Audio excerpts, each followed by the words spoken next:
Flight patterns over Point Loma generating a lot of controversy this week will change how planes fly to make a dent on housing prices. So with more on this, the No Bull agent, Ken Kaplan, you're going to explain what I just said, right? Ken, good morning. Good to see you. Okay.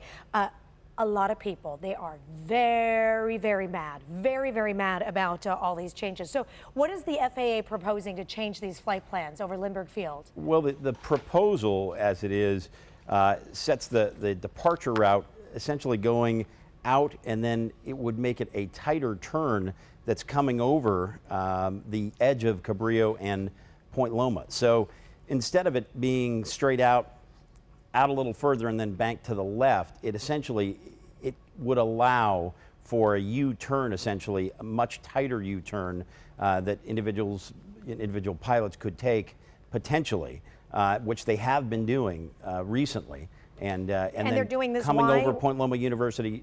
Point Loma Nazarene University in Cabrillo, and all of that, and all the homes over there. Okay, but they're doing this. FAA saying it's going to save them fuel.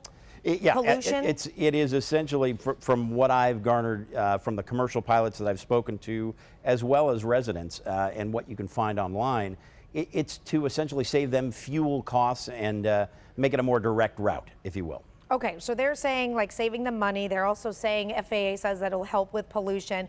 The people that are living in the area are saying, hey, come on, you're changing my whole quality of life. They are, and you really, it's hard to really argue with that. I mean, people who've purchased in a flight path zone, who know they're purchasing in a flight path zone, that's one thing.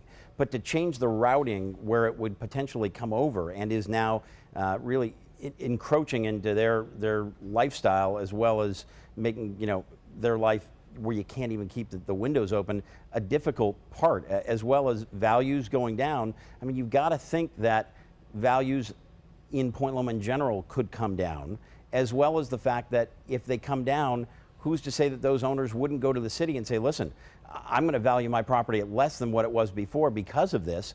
In that manner and regard, the city would then collect less in the way of taxes. So there's that part of it as well. I mean, it's a all-encompassing kind of proposition that the FAA has done. And last night's meeting that was attended by, gosh, it was standing room only. Yeah, I think there were about over 1,000 people who showed up. It was a real show of support that they would like that proposal to be knocked off the table, so to speak, and not gone through with. What is going to happen to the property values, Ken? Either way, whatever they decide to do. Well, it really depends on what they decide to do. I mean, first and foremost, I think that you can count on, based on individuals that I spoke to who are residents in that area, they're talking about, they're going to bring a lawsuit against the FAA potentially for all of this flight path noise if this goes through, because they're not very happy about it, nor would anybody be happy about it if something had changed the significant portion of how they live their lives in their houses that wasn't expected. And then the other thing is, if you look at values in areas where there's a flight path and areas where there's not, there's a significant difference in price. And again, that affects everyone. And that affects the landlord who's renting a property, who purchased it for an investment. That affects the homeowner. That affects the tenant who may say, you know what, I don't want to be under a flight path if that affects them, or I'm noise sensitive, or I'm a day sleeper and I can't sleep. There's a number of different issues that affect a multitude of people living in those areas. And it seems like from what we understand, nobody that's living in the area wants this. Nobody, not like one. Everybody's arguing against this. You know what? They started a website, which is www.noplanenoise.com. Right.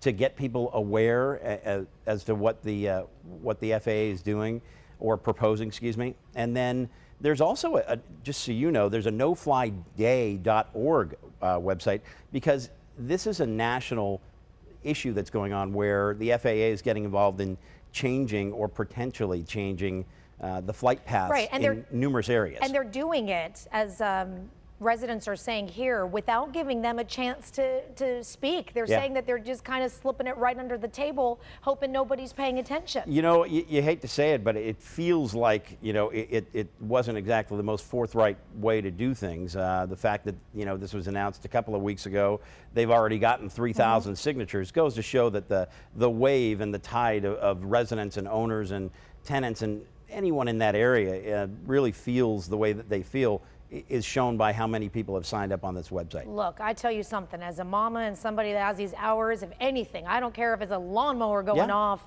at a time that everybody's trying to sleep, it really affects your quality of life. When do they make a decision, Ken? You know what, I'm not positive on that. I know that it's on the agenda. I don't think that there's anything that's, to the best of what I've read, not until, I believe, after the first of the year. After the first of the year, as early as January. That's what I read, as early as January. And I read the same. Okay, well, we'll find out to see what happens, but I feel for those people. I'm telling you, that sleep and stuff really means a lot to people. Yep, I agree. All right, Ken. Thank you. Good to see you. You too.